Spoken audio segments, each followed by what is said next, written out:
Welcome to the John and Heidi Show podcast, brought to you by DirecTV, 1-800-259-7646. Also brought to you by RVWheelator.com. If you're buying an RV or selling an RV, check out RVWheelator.com and the Dollar Shave Club. Here's John and Heidi. Thank you so much for listening on a Monday. Hey, baby, how's it going? Hey, super. How are you? I'm doing great. Can you believe the 4th of July is this Saturday? No, I really can't. It's sneaking up. We only have one more day of June left. I know. It seems like June just started the other day. I know. And here we are completely and utterly at the end. This is our last week. Got 2 days left of the week. Crazy. Ambient Corporation demonstrated a device called the Audio. I think that's how you say it. It's a neck band that picks up nerve signals sent to the vocal cords when you think about words you want to say, transmits them wirelessly to a computer that converts them into computerized voices. Someday, people may be able to use it to make voiceless cell phone calls in which they merely think the words and they don't even have to speak them out loud. Are we getting lazy or what? Now, I could see this for somebody like Stephen Hawking who can't speak. Right. You know, he's got the computerized thing that does it. If this is a way to actually think what you're going to say and it would say it, that would be really cool. But using it just so you don't have to talk, to make a phone call, we are wasting technology, people. All right, coming up in a bit, we're going to talk about something that happened in a hospital. It's kind of weird. That's on the way. This portion of the program is brought to you by RVWheelator.com. If you're selling an RV, check out RVWheelator.com. They only get paid if they help you sell your RV. So what do you have to lose? And if you're buying an RV, you got to find the great deals at RVWheelator.com. Now back to the John and Heidi Show podcast. I don't think I would ever want to go to this hospital. Ever. A skeleton was discovered in a hospital in Trinidad, found by maintenance workers. Okay. It was in a small room adjacent to patients' quarters. The body is estimated to have been there for up to 9 months. What? So a patient just turned up missing, apparently, and nobody really noticed. And 9 months later, they're like, hey, there's a skeleton over here. That's not good. I mean, I don't know if there's some sort of ratings system for hospitals, but if there is, they probably just lost some points. Wow. To have a skeleton turn up in your hospital, and people be like, yeah, I don't know who that is. Check the wristband. I wondered what happened. She went out for coffee 9 months ago. Oh, wow. No, I have no clue. Awful. That is just really, really weird. All right, coming up, we're going to talk about what the big stars demand on their rider. You know, like, yeah. I want nothing but I need fluffy towels. green M&Ms. Yeah. So we're going to talk about that. There's some funny stuff. There's a book called The Little Red Rider Book. That's kind of a fun name. We're going to chat all about that here in a bit. This portion of the program is brought to you by Dollar Shave Club. You can get razors sent to your door each month for just $1, plus a couple of bucks shipping. It's an amazing deal. Log on to dollarshaveclub.com/radio to learn more. That's dollarshaveclub.com/radio. Now, back to the John and Heidi Show podcast. You know it's true because you heard it on the radio. What do those big music stars demand backstage when they book concerts? What would you ask for, Heidi? Think about that. I'm going to tell you what others do here, but you think about that. There's a book called The Little Red Rider's Book. A rider is the document that's filled out that tells what they want. It collected the backstage contract demands of the biggest stars of all time. Some are stranger than others. Elton John requires 74 towels. What a weird number of 74. towels. 74. Yeah. Barbra Streisand must have rose petals in the toilet. Oh, good Lord. Mm-hmm. Madonna needs a new toilet seat and 25 cases of Kabbalah water. Okay. They make enough money. The toilet seat I could see. I mean, if she's like a germaphobe and will not use someone else's toilet seat, that may be. If you want that much water, bring doable. your own.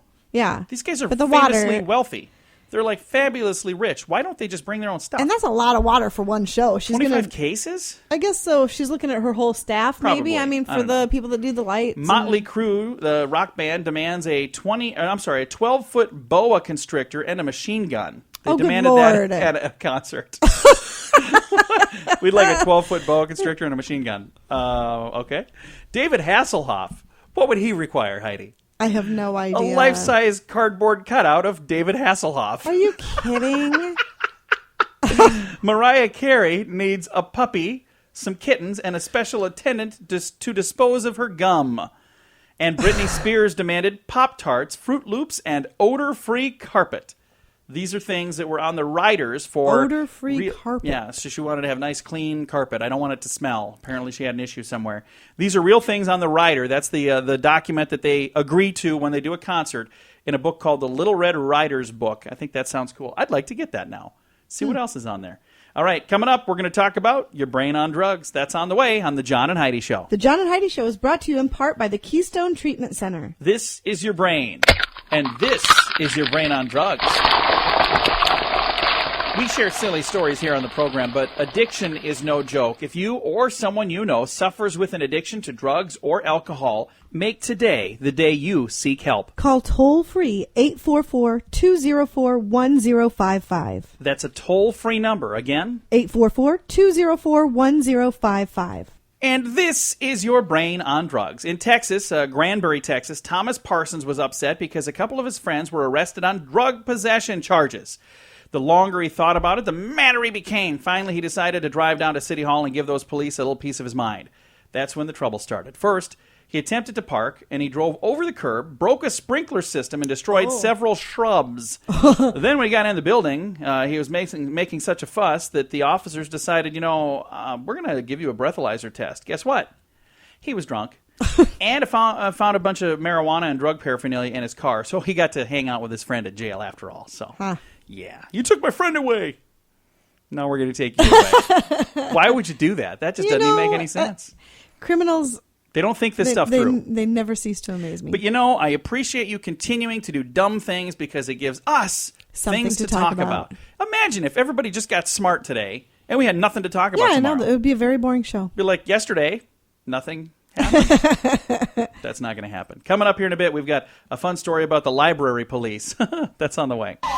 This portion of the program is brought to you by RVWheelator.com. If you're selling an RV, check out RVWheelator.com. They only get paid if they help you sell your RV. If you're buying an RV, you can find great deals at RVWheelator.com. Now, back to the John and Heidi Show podcast. Got your moment of duh. Looks like the library police are getting pretty darn serious in Bay City, Michigan. Library card holders up there with chronically overdue library books could find themselves in a much bigger problem than a 10-cent-a-day fine. Frustrated librarians are proposing a crackdown on the worst offenders that could put them in jail for 90 days. Yeah. You're yawning. Are you bored? I'm sorry, but jail for keeping a book? Yeah. Frederick J. Poffenhusen, that's a fun name, the library systems director, said, "We want to go after some of these people who owe us a lot of money. We want to set an example." He asked the Bay County Library Board for permission to seek arrest warrants for offenders who ignore repeat notices. Now, it's not a joke, because this is serious stuff. If you have books, take them back. But seriously, 90 days in jail for a late book? But okay, how much must you owe to have a 90-day jail sentence? Just pay them what the retail of the book was and call it good. There was an episode of Seinfeld where that's what I was just going to say. It was a very funny episode. But like I said, it's not a joke. This is really serious stuff. But it seems a little silly. It's ridiculous. If the book was $50, there's your $50. Leave me alone. Pay it and move on. Speaking of moving on, we're going to move on. We have your scoop of the day on the way. The John and Heidi Show podcast is brought to you by DirecTV. They have big-time savings going on right now, so you can sign up and save. Get all the details at 1-800-259-7646. Also brought to you by RVWheelator.com. Quite possibly the best way to buy an RV or to sell an RV. They're like a realtor for your RV. Check out RVWheelator.com. And the Dollar Shave Club. Get amazing razors for $1 a month, and for a few bucks more, they'll bring them right to your door. Sign up today at dollarshaveclub.com/radio. And now the scoop of the day. Big news last week, Heidi, in the presidential campaign for 2016. That's next year, right? All right. Yeah, well, there's one more name to get thrown onto the list here. Just what we need. Jesse Ventura said he would consider good Lord. running for president in 2016. He said that it would be a great opportunity because there is no incumbent, and he would offer people a chance to stick to both parties. To stick it to both parties. I'm sorry. So he's saying he'd run it as an independent and let everybody vote for him instead of the other guys. A piece of massive thigh bone discovered underwater shows that dinosaurs walked in what is now Washington State. According to Time magazine, the bone was found in the San Juan Island off the coast of Seattle, been identified as a 17-inch fragment of the femur bone of a theropod. They were two-legged, mostly carnivorous groups of dinosaurs. Makes Washington the 37th state now with known dinosaur fossils. Don't you think they were probably everywhere? mean, we do still have some living dinosaurs. They serve in Congress. I'm teasing. All right. 45-year-old woman is facing misdemeanor domestic assault charges after hitting her boyfriend in the back with a crowbar. You know why? Why? He was snoring. He managed to stumble out of a hotel room in Nebraska. I'm sorry. Big correction. It said motel room, and I do know those are different things. He stumbled out of, it makes sense now, the crowbar, stumbled out of the motel room in Nebraska where they were staying and went to a convenience store. He had 3 large welts. The woman was arrested, thank goodness. Oh, my God. Can you imagine whacking somebody with a crowbar 3 times because they're snoring? I mean, yeah, that's a bit extreme. Yeah, that's an extreme reaction. You might want to try the snore strips first. I'm just or saying. maybe just like shake him. Yeah, something. Hey, roll over. Offering downsized meal portions in addition to normal ones at cafeterias might help some people cut their calorie intake. Dutch researchers are diving into this. They say smaller portions could work on other things too, like it might help curb obesity. It might help also to people who are overcompensating by eating more the rest of the day.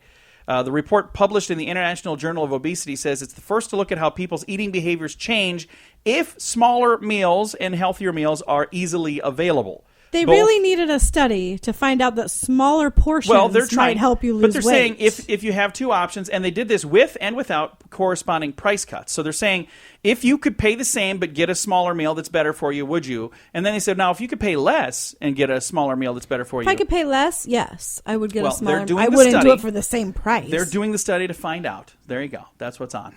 Kids who have their tonsils removed seem to gain weight after the surgery. And they're more likely to become overweight compared to children who never went under the knife. That's according to a new study. In research published in February's issue of Onthrology, Head, Neck, and Surgery. I get that. It's such a fascinating. It's not really. I don't know why. I didn't probably say it right. Scientists reviewed data from 9 different studies spanning a 40-year period before arriving at that conclusion. That's why people always say to me, hey, have you had your tonsils removed? No, I just look like it. I had mine removed, and I know I gained weight after. Yeah, but I could finally taste food, and everything tasted so good. And I'm thinking if I got rid of these huge tonsils, that'd probably be 5 pounds right there. A man in Texas tried to rob a gun shop. That was not smart. No. You go to a gun shop to try to rob you don't rob a gun shop. Well, here's where you find out just how not smart this is. He announced his intent when he pulled out his pocket knife. Oh, my gosh. He proceeded to go behind the counter towards the cash register where the clerk refused and pulled a gun on him, a very large caliber handgun, and he fired a shot, wounding the robber. 911 was called. An ambulance came and picked the dude up. The robber survived the gunshot to his leg. He was hospitalized for about a month. Although he was out-armed, he brought a pocket knife to a gun robbery. The mental giant was charged with attempted armed robbery and attempting to do bodily harm with a deadly weapon. So he still got the same charge as if he would have brought a bazooka. So, not smart. And our strange law in Kansas, in a certain town, McClough, Kansas, it is against the law to wash your false teeth in a public drinking fountain. Well, that is so quit doing that, Heidi. Sense. Quit That's doing disgusting. that. Yeah, that's kind of gross. So there you go. It's against the law too. Coming up in a moment, we've got a special guest on the program. We're going to be talking to Kevin Downs. He's got a new movie out called Faith of Our Fathers. I've actually had a chance to see this. It's a great movie. You're going to love it, and it comes out this Wednesday. So we'll have an interview with him coming up. The John and Heidi Show is brought to you in part by Rough Tough Kennels. If you have a puppy or a big dog, Rough Tough Kennels has something that's just right for you. They have kennels that are strong enough that I can stand on top of them, but they're cozy enough for your furry little best friend. Learn more and see the different sizes available at roughtoughkennels.com. That's RUFF. toughkennels.com. Thank you so much for joining us on a Monday. I've got a special guest on the telephone line. I have Kevin Downs joining us. Kevin is one of the stars of the new movie Faith of Our Fathers. It actually opens in theaters this Wednesday. We're going to chat all about the movie. Kevin, thank you so much for joining us today. Hey, it's good to be here. Thanks for having me. Now, you've been in several other films as well, but I got to tell you, about a year ago, we got a chance to see the movie Mom's Night Out, and it's got such a great cast, and it was such a great movie, and it's one of my favorite movies of all time. So awesome job on Mom's Night Out. It was a lot of fun to do a comedy. In these Christian-based films, we've been focused on the drama a lot. The dramas are needed, but we also need to do other genres, and comedy was a lot of fun, and loved hearing the comments of people just laughing out loud, and really having Mom's Night Out as a ministry to them was really sweet to hear. And Kevin, I'll tell you, even though Faith of Our Fathers is not officially a comedy, there's some very funny parts in the movie. You got some characters that, the dynamics between them. Cy from Duck Dynasty is in there. He's got a funny part. There's a lot of funny parts. And now for people maybe that haven't even heard of this, maybe they haven't seen a trailer, tell them what the movie Faith of Our Fathers is all about. Faith of Our Fathers is really a love story to veterans. It's a love story to dads. And it's a movie, in my filmography, I wanted to make a movie that really focused and lifted up the veterans and their families that served so selflessly so that we could have the freedom that we have today. And, this year commemorates the 50th anniversary of us sending the first troops over to Vietnam. And of course, on Independence Day, which is the day we celebrate our freedom as a country, on July 4th, a perfect day to be able to bring out a movie with those themes, Faith of Our Fathers, that you can enjoy. A movie designed for families, even though it's got a very serious story to it. But it's obviously there's nothing questionable or offensive about it. It's just a movie that's a lot of good fun and entertainment, but it's got a wonderful message as well. Now, Kevin, I'm the kind of guy that when I see somebody wearing a hat that says, a retired military or veteran or whatever, I go up and tell them, thank you for your service. My whole family does that. We very much appreciate the sacrifices they've made, those brave men and women. So all the time, we see people, we shake their hand and thank them for their service. And I did that about a month ago, and I told the gentleman, you've got to see this movie. I had actually just seen the sneak preview. I said, you got to see the movie, Faith of Our Fathers. And he said, I don't watch war movies. But I said, wait, it's not a war movie. This is a movie that, it kind of mentions the war, but it's not a quote-unquote war movie. So explain to us, what is the premise of Faith of Our Fathers? Yeah, it's really a story about these two guys, these two sons of fathers who served in Vietnam and kind of their journey, the brotherhood journey, as they uncover these letters that were kind of left in a box, and one of their moms left them a box of their dad's unopened stuff, and they come together and take a road trip from Mississippi to the Vietnam War Memorial and read these letters along the way. And what they learn is that their dad loved them so much, they gave a legacy to them. Their dads loved them so much, and we follow the father's storyline just as much, and we parallel the son's storyline and their journey together. And so, there's a couple of minor war scenes in it, but it's nothing about the violence or the gratuity that you typically see in war movies, because this is really about the relationships of these sons and their dads, yet separated by several decades. And one of the things that I really did like is how you're talking about kind of two parallel stories, and you've got a couple of guys back in Vietnam that were, in the beginning, they were, I'm not going to say opposites, but they certainly weren't best of friends, and you see how they come together. At the same time, the sons, who, again, probably not opposites, but definitely not best of friends, and you see how they come together. You did such a great job of pulling this all together and making just an amazing story. Yeah, no, it's wonderful because it's such a dichotomy. I mean, the contrast is so great, between these two sons and their dad, but yet, as you notice the storylines, they kind of start to point towards each other the closer you get to the end of the film, where they start out very separate and very different, but they come together. And it's a fun story to follow, it really is. And it's a story that's very personal for me. It took me 7 years to make this film. I had two uncles that served in Vietnam, and also a grandfather that served his entire life in the U.S. Navy, served in World War II. And I had never made a film that really honored our vets and really lifted up our country and celebrated our flag and celebrated fatherhood, Faith of Our Fathers. So in theaters July 1st. So starting this Wednesday, so you got a couple of days, folks, but don't wait. Get out, get your tickets right away, see the movie, see it this week. It's called Faith of Our Fathers. Now, where can I go to see where it plays locally? Yeah, the website is faithofourfathersmovie.com, and you can check out all the theater listings across the country and buy your tickets, support the movie while it's in theaters. That's how we get more of them out there. And July 1st is opening day, faithofourfathersmovie.com. And we've got a really cool premiere in Sioux Falls, South Dakota. So folks that live in this area, we're pretty darn fortunate. Tell us about the big premiere event that you have going on for Faith of Our Fathers on the 4th of July. Yeah, 4th of July, you're going to see myself and Stephen Baldwin, my brother Bobby Downs, who's the producer on the movie.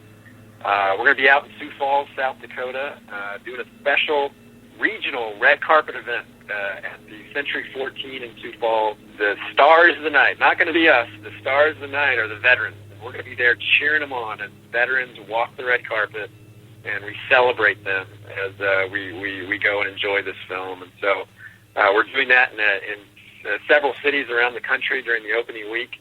And Sioux Falls is one of them.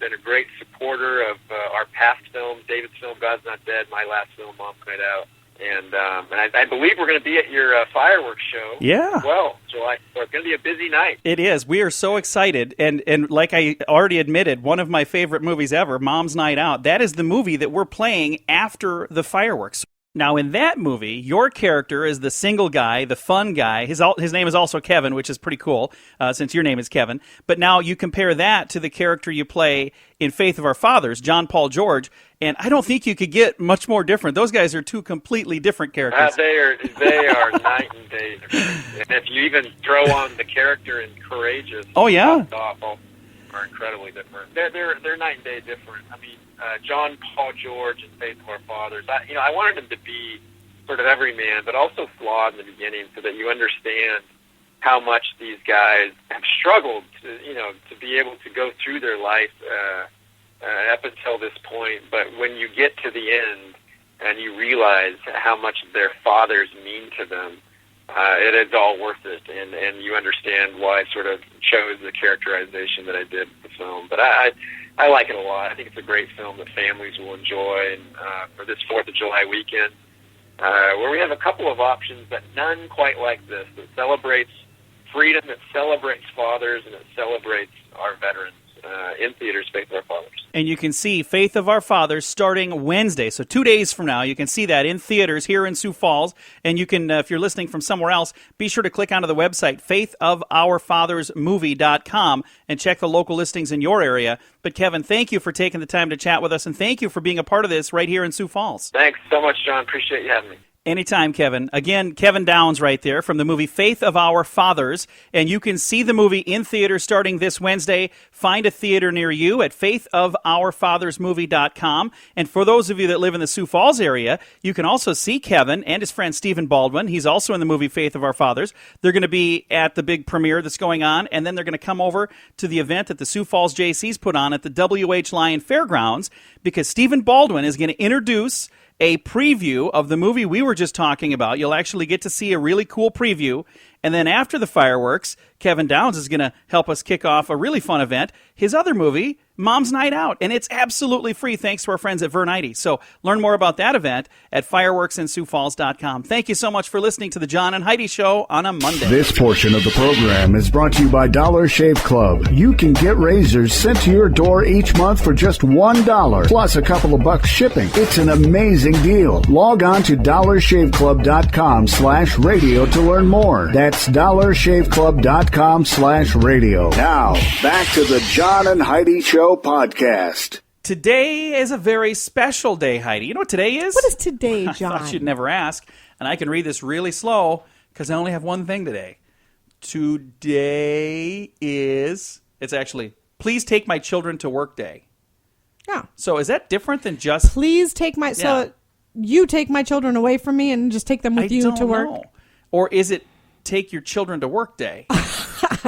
I'll read it again. Quote, Please word take for word. my children Please to work take day. my children to work day. That tells me it's you want somebody else to take your kid. Will you please with them take to my work. children to work today? Yeah, that's weird. I don't know what that is. That's the only thing it is. So usually we talk about this stuff for a while. Let's celebrate that day.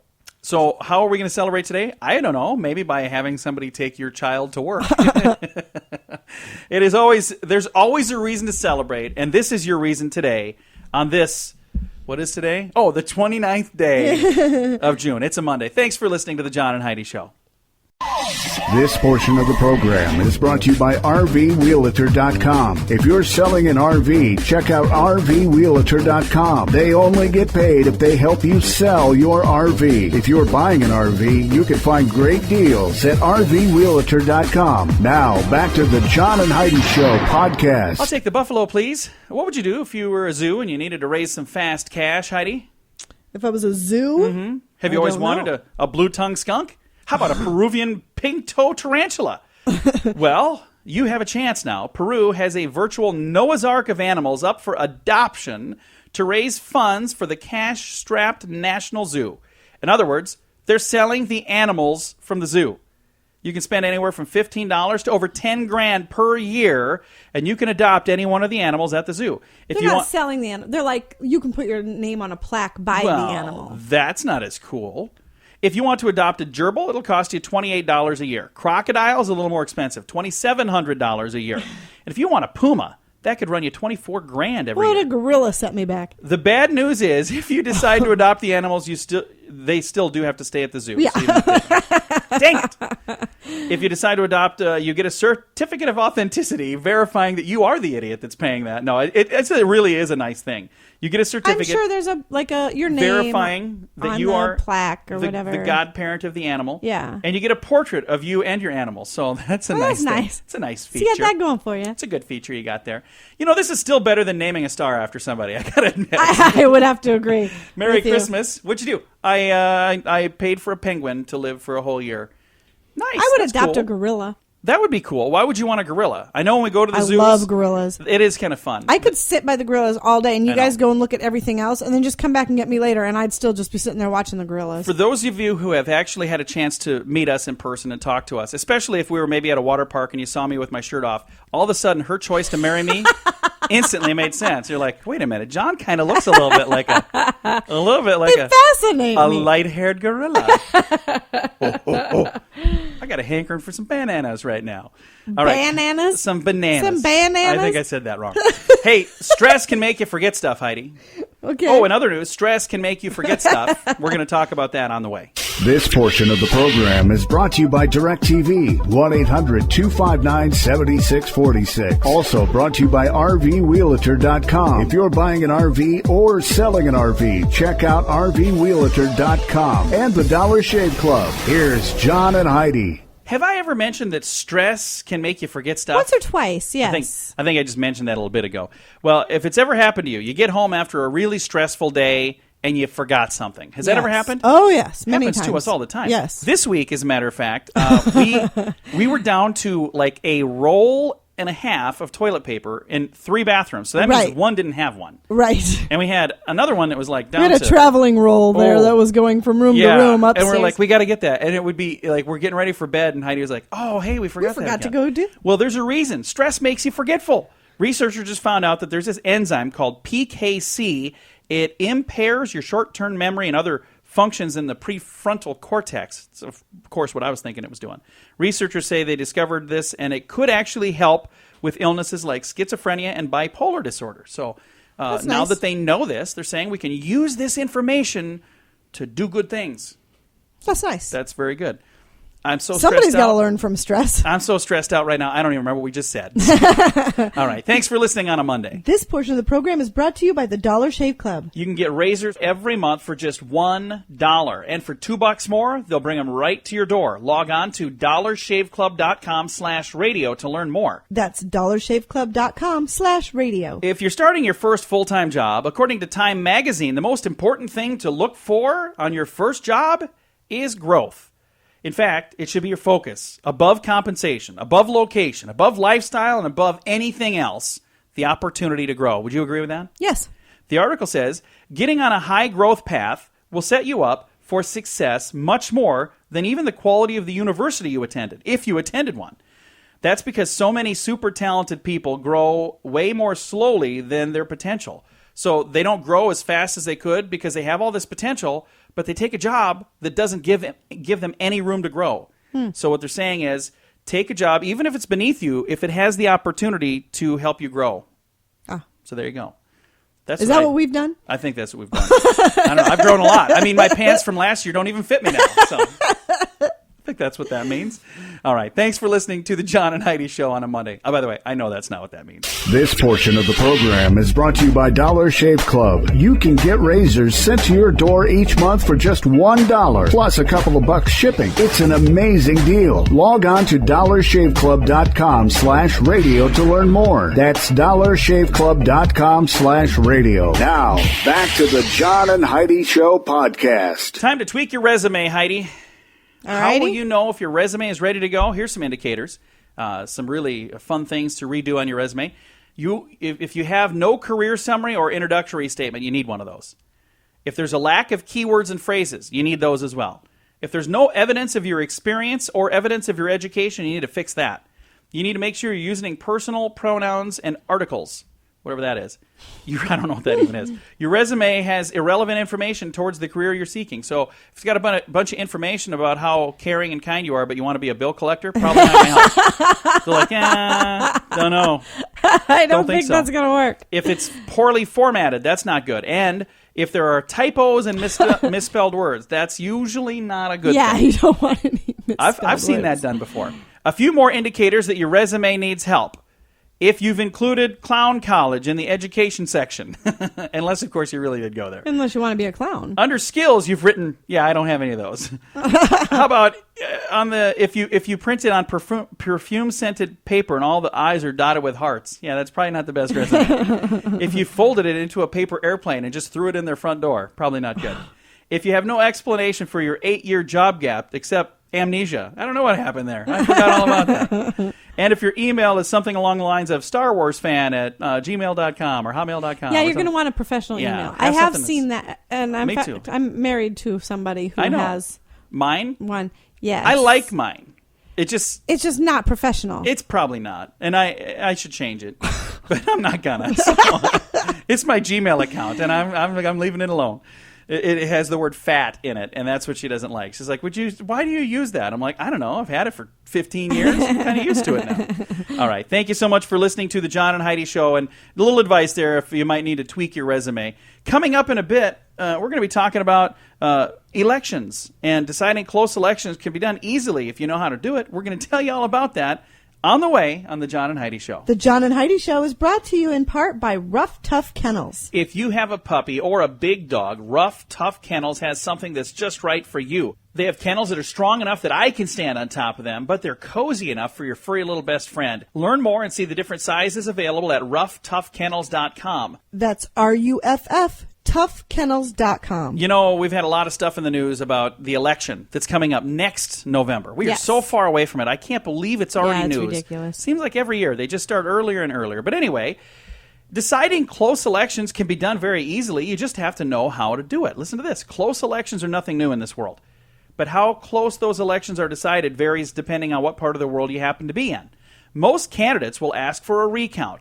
Some areas, a single vote from another elected official is required. And in Jamaica, you can go about deciding an election the simple way by flipping a coin. So if it's too close, they just flip a coin. Okay, you win. Heads or tails? Patrick White of Jamaica's ruling People Nationals Party called heads and won his race after a recount from a local election showed a tie from him and another dude. The losing candidate, Hugh Bryan, is being sore about this. He's being a sore loser, calling the courts, trying to ask for a recount. He wants to try to fight it. No matter what the Caribbean Islands Constitution says, the presiding elections officer casts the deciding vote in the event of a tie. How he chooses is up to him, and he chose to do it with in a coin toss. Whatever. So that's what they chose. So, you know, we don't talk about politics here often because we understand that when we do, there are people that disagree with whatever it is you say. So there are going to be some people who will probably be upset. They'll say, I think a coin toss is better than everything else. So we try to steer clear of that subject. But I do think that that's really kind of funny. And I remember reading an article about how important it is. Every vote counts. And there was a guy that lost the election, and he and his wife were out that day encouraging everybody to vote, and neither one of them voted. So he and his wife, the candidate and his wife, both had the opportunity to vote, didn't vote, and it would have changed the election. He would have won, and instead he lost by one vote. So his vote and his wife's vote would have made the difference. How crazy is that? Yeah, that's So crazy. And I know I've talked to people who say, I don't vote, it just encourages them. So I do vote. I just try to vote and be informed. Time to say goodbye, Heidi. Goodbye, Heidi. Goodbye, everybody. Thank you so much for listening on a Monday. We appreciate you joining us. I hope you're doing something awesome for the 4th of July. Hope you have great plans for that. If you don't have great plans, make some great plans. Get out there and do something special. It's coming up this weekend, so you only have a little bit of time. Time now for the bonus break. Only available here on the John and Heidi Show podcast. And your bonus break is brought to you by our good friends at the Dollar Shave Club. You can learn more about their awesome program at dollarshaveclub.com/radio. And I was going to wait to open this while we're doing this. And I'm going to open it right now. So you guys, I'm holding this up so you can hear. Just open the package.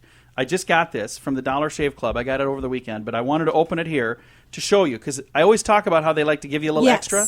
I have not even seen this yet. So I wanted to do it here. Because I knew I was getting this today. Okay, I got my cartridges here for my razors. Yep. And instructions on how to use the One Wipe Charlie. Okay. And that's a One Wipe Charlie. Read the instructions. Oh. I've been waiting all show to do this. I wanted to do it on the radio, but I'm like, this is probably better for the bonus break. So, yes, I either get to say I'm sorry or read the instructions. Here it is. It says, try this. Seriously, try this. That's what it says on the front. And then it says, your bummeroo isn't clean until you feel the minty tingle from the chairman of the Dollar Shave Club. One Wipe Charlie is the cleanest, fastest, manliest way to wipe. Get ready to live the true clean, the one clean, One Wipe Charlie. So here it is. How to use. 1. For a more pleasant experience, remove the One Wipe Charlie from the pouch before using. Yeah, that would be a good idea. That would be a good start. Package. I am not going to do this on the radio. Number 2. You're not going to wipe on the radio. No, I'm not going to. Number 2. You got to draw the line somewhere. Number 2, use the One Wipe Charlie. And apparently they don't need instructions. We must know how to use that. Number 3, dry off with toilet paper. Number 4, enjoy the minty tingle that lets you know you're clean. So you still need toilet paper. Apparently. So it's not technically a one wipe, is it? You have to wipe twice. I don't know.